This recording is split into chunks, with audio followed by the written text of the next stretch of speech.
Hello, and welcome back to Oolykee Gaming, and welcome back to another episode of Workers and Resources Soviet Republic update. Helicopters. Let's talk about it.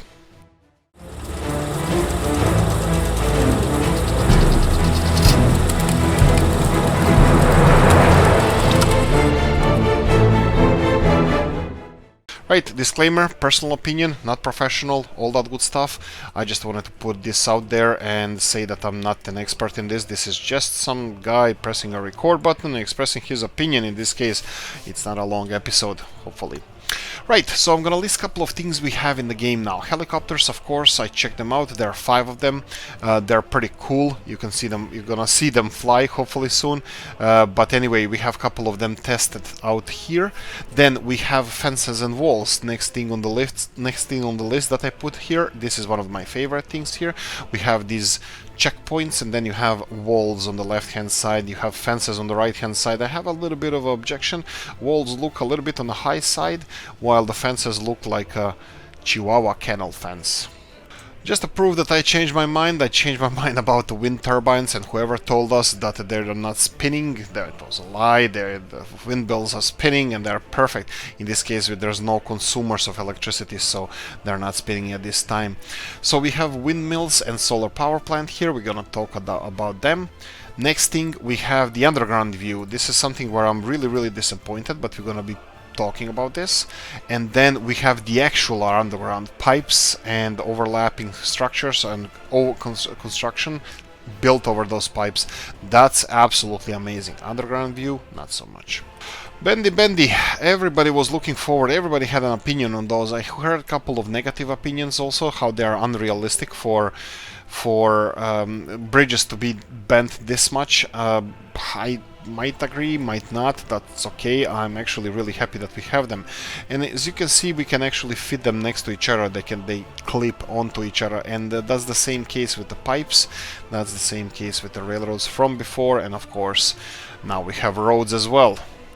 And of course we have some new vehicles that I haven't noticed before, but let's check them out. As you can see here, we have some Yugoslavian. This is obviously my new favorite vehicle, and some others. They might not be new ones. I didn't pay attention to this, so don't kill me if I'm wrong here, but we do have some vehicles. I bet some of them are new, especially this bulldozer didn't exist before. Now this is a different model, or weaker model. This is Eastern German one.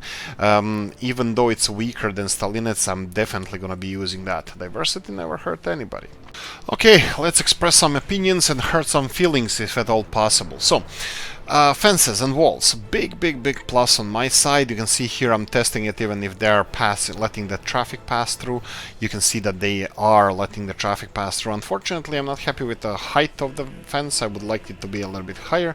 You can see that walls are fully, well, all the way high. You can combine fences and walls as well. As you can see, they fit kind of perfectly to each other.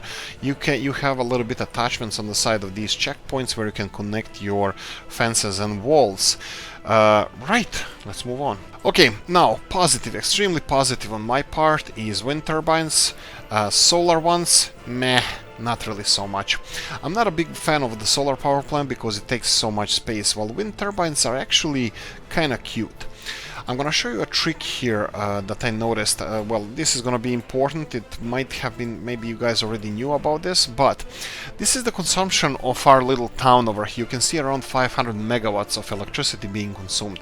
As the wind picks up, we have 3 wind power plants connected to the buildings in this city. As the wind picks up or goes up and down, you can see when it's really bad, not windy, then the electricity is over 500 megawatts. But as soon as the wind picks up, you can see that the electricity consumption, electricity going through this transformer station actually drops even down to 0.2 megawatts or 200 kilowatts. This is really important. You can see the wind is over 20 meters per second, and it's really low consumption of electricity passing through this transformer. That means that our coal power plant producing electricity is working less because everybody's prioritizing the wind power. Now, this is really good. I like that they did this, so that means the free electricity that we get from the wind is prioritized over any other. Now, in real life, it wouldn't work like this, especially if you have nuclear power plant connected to your grid, because nuclear power plants don't have an on and off switch that you can just switch and use other means of electricity. So you have to have these, let's call it peaker power plants that can produce electricity when it's needed.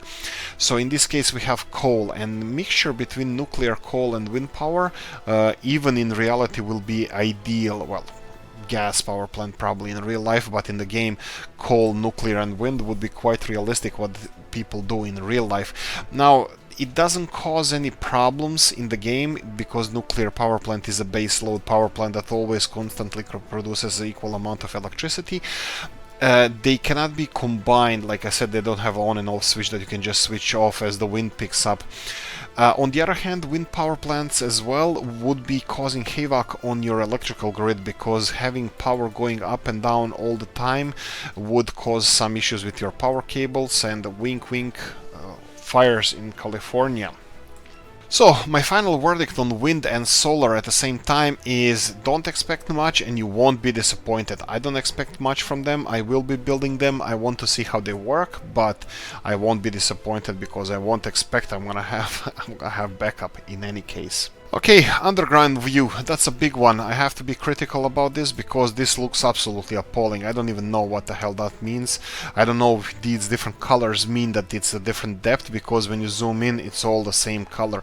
Now, the underground here, underground cables have nothing to do with this. Underground pipelines, sorry, they don't have anything to do with this because they are perfectly fine.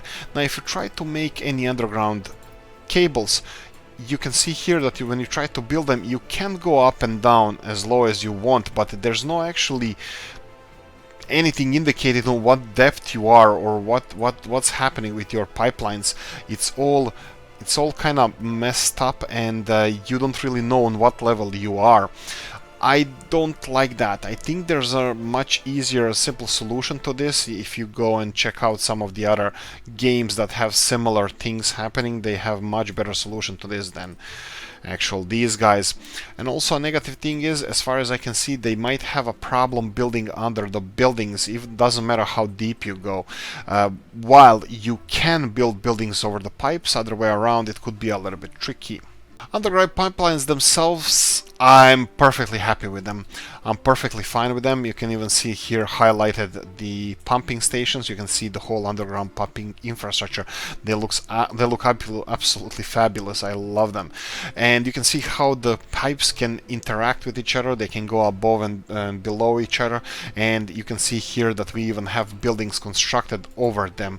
So this is really cool. And the underground system, I think it's really good. As you see, the new bulldozers, I think they look really cool. There are some new vehicles. I won't touch that subject a lot, but personal opinion. Bendy stuff, of course, this is something that we waited for. And let's talk helicopters. Of course, they are a big disappointment in my case. They sound fabulous, they look amazing, they are absolutely perfect. There's no need for them in the game. We have a lot of construction. I had a lot of construction running. They're just delivering people, delivering materials that trucks can do in the same, more or less the same time, in much bigger quantities than they can. Fire department and hospitals, I did check them out as well. They're cool, I like it, but having a big helicopter landing in between these two buildings, which actually happened, it's not really realistic. If I have any ambulances with helicopters, I'm probably going to be using the smallest of the helicopters. That would be the red Mi-2s over here. So they would be much better suited for urban flying, I would say. In real life, I don't know if they would have capacity or whatever, but they definitely are much more suited for urban environment and for the task they are built for. As you can see, it's taking off right now. These helicopters, they have their own capacity in liters. Unfortunately, you cannot see them here, but you can see them when you try to purchase the helicopters. If you go for helicopters, if you hover over them, you can see on the bottom right hand side fire bucket water capacity 4797, and then so on and so on. They all have different capacities. bigger the better, I say. So if you're gonna build fire departments somewhere close to the city or outside of the city, which I usually do, bigger helicopters would definitely be fine. Just bear in mind that their distance, at least as far as I saw them, it's more or less the same what they can cover in their road, or a little bit bigger than this, but definitely not infinite range. Just heads up on that, be careful, because you can see here how far they cover these buildings. It's more or less how much they cover rest of it, so they don't have infinite range. Final verdict, helicopters, it's a big shiny thing to attract new players and not something that I will be using a lot, same as the airplanes. While this update is absolutely fabulous, I'm ecstatic to try it out, to play with a lot of these segments. I see a lot of problems we're gonna have with them as well. But all in all, I'm extremely optimistic and happy that this came out. And guys, thank you so much for everything, for giving us these updates. You are supreme leaders and all that good stuff. Okay, so if you like these opinions, if you didn't like my opinion, there's no reason not to dislike the video. You can always dislike it. If you did, press the like button. If you want to support the channel, you have description of the video. Let me know what you think about these updates. And that's about it. Happy Wednesday, guys, and see you in the next one. Bye bye.